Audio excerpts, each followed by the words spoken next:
So, depending on how old you are, many of these things may be familiar to you. If you're very young, you may be thinking, this grandpa keeps saying that plants are taking in CO2 and producing O2, but CO2 is a greenhouse gas which traps the heat. Then, if plants are taking up CO2, can they take up so much that actually they make the earth cool down? Well, kids, you're asking the right question. It can have a snowball effect. Here we are, the biggest snowball in the world formed around 700 million years ago. That's a very long time ago. It was as big as the world, which means the entire planet was covered with snow and ice. Remember, imagine you are living in a nice tropical country and suddenly there is all this ice and snow that you never even imagined. The average temperature on Earth had dropped to 45 degrees Celsius below zero. This is an estimate, so be careful, but it was really, really cold. For millions of years, the world was covered with a layer of ice that was more than a kilometer thick. Well, not everywhere. Why? Because the life in the ocean continued and everything was still going on, and if you cover the ocean with kilometer thick ice, no light can go in and no photosynthesis can happen. So probably it wasn't all ice, it was snow and some little gaps that allowed the light to go through, or the ice was so thin that it could go through. It's like sitting in a greenhouse, in a greenhouse, looking outside. The glass is preventing the light from coming in. Maybe it's a opaque glass, let's say, but you can still see there is some light coming through, right? Imagine something like that. So there was no need to be scared of falling through it because the ice was so thick. But then there weren't any people around yet, so who might want to go skating anyways with all that ice lying around? The only life that existed was our teeny tiny little ancient ancestors, the bacteria, who were busily working away to turn CO2 into oxygen. By doing this, they caused a kind of reverse greenhouse effect. More and more oxygen entered the air and less CO2, because it was all being taken up by photosynthesizers and being put away somewhere in the deep ocean. This made the earth colder and colder. They were causing problems for themselves too, though, because it's not easy to survive on a frozen planet. And you can see these little bacteria, they don't know what they are doing. Algae, it's taking CO2 and oxygen, it's saying, wow, I'm so happy I can keep producing food. And suddenly somebody says, wait a minute, I'm just chilling, but then, are you good? Isn't it feeling a little too cold now? So then they said, whoa, maybe we are doing too much of these things. Okay, so if you're unlucky, you could find yourself and your entire bacteria family shivering away around a deep sea volcano, just waiting for the world to thaw because everything has frozen over, and you caused it by photosynthesizing too much and causing this reverse greenhouse gas effect. Greenhouse effect makes warmer and warmer, but the reverse greenhouse gas is where you are basically throwing away the blanket and getting colder and colder. But now, how did that snowball Earth develop? It obviously began with a huge cooling off period that might well have been the work of the bacteria, but scientists have also considered other causes. Maybe a weak moment for the sun, where the sun's energy was reduced, a bump in the earth's path, so we got away and got less energy from the sun, or eruption of a super volcano which put out so much stuff into the atmosphere that it blocked all the sunlight, just like when dinosaurs went extinct with the meteorite strike and light never got in and everything got cold and started freezing up, right? So the skies would have had huge amounts of dust if super volcano went off. Whatever the case, it got colder on Earth and the ice at both the poles grew bigger.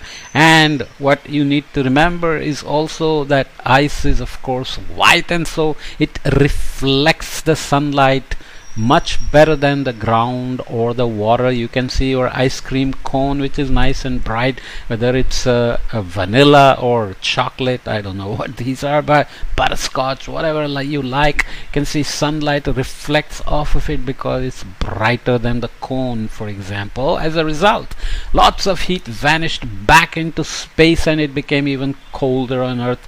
This reflectivity here is called albedo, A-L-B-E-D-O. If you don't understand, if you're too young to understand, don't worry about it. You just look at the mirror and you put a flashlight and see how it reflects back at you and so on. The ice grew and grew and reflected even more sunlight. The white ice worked as a climate amplifier. The coldness made sure that it became colder and colder. This is called a positive feedback if you're old enough, or a vicious circle in a very simple way. But essentially, as it gets colder, more ice grows, more sunlight goes back to space, and it gets even colder, which means even more ice grows. This is, for those who are old enough, is called the ice albedo feedback. If push something in one direction, will it come back like there is a spring holding it back, or will it keep going in the same direction? That's the positive feedback, or a negative feedback, a vicious circle or not. All around the world the seas froze over. Even at the equator there was a thick layer of ice and snow, although some scientists believe that there was never anything more than a bit of mushy wet snow in that region, and that it frequently thawed, because we have evidence that photosynthesis continued to take down CO2, which means they must be getting light. They need light, right? For millions of years the Earth drifted through the universe as a white world of ice. Most species of bacteria died out in this cold, cold frozen Earth. A few kinds were able to survive, but only the ones that lived near volcanoes where it was still warm, and maybe they were using the sulfuric acid coming out, and they were producing chemosynthesis. Photosynthesis is where you are using light from the sun to combine CO2 and water to produce sugar. Chemosynthesis is where you are using the energy, hot energy, and the sulfur and the methane and so on to produce some energy, right? Those volcanoes must have also caused the ice to thaw again, because if you have covered with ice and the volcano is coming through and putting greenhouse gases into the atmosphere, slowly you will begin to build back the blanket and the greenhouse effect, right? The interior of the Earth was still a bubbling mass of hot rock. It crackled and hissed away beneath the ice. Eventually the lava found ways out in more and more places, and it wasn't the heat that made the ice thaw. You think that what happened? It was the greenhouse gases, CO2 and methane, which began to build up in the atmosphere, which the volcanoes kept blowing into the air. It couldn't go into the ocean because the oceans were mostly covered with ice, so it kept building in the atmosphere, and the greenhouse effect got stronger and stronger.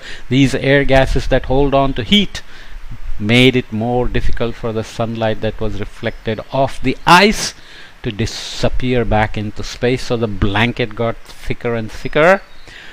The ice melted in lots of different places, and remember, once it melts, the white was replaced by darker colors of land or the ocean that were better at holding on to the heat and not reflecting the sunlight like your ice cream here. As a result, the Earth became warmer and warmer. The ice cream would melt faster and faster within no time. The snowball had melted away. A few million years ago is no time when you look at billions of years, right? So we'll come back and see how carbon has played an extremely important role all through Earth's history, our history, because all life forms we know on Earth use carbon, and also in the climate history, because CO2, methane are both carbon-based greenhouse gases, and we use carbon for everything now, making cement and building buildings, and we make carbon fibers and carbon. So carbon is a good thing, except every good thing becomes bad when it's too much, like candy. You like candy? Mom may allow you to eat a little, but she will tell you don't eat too much candy. It's not good for you, right? That's the same on Earth. Carbon. So we'll look at carbon and see that carbon has always been a part of Earth's history, life history, climate history, and so on. So we'll come back and look at long live carbon in the next podcast. Kids!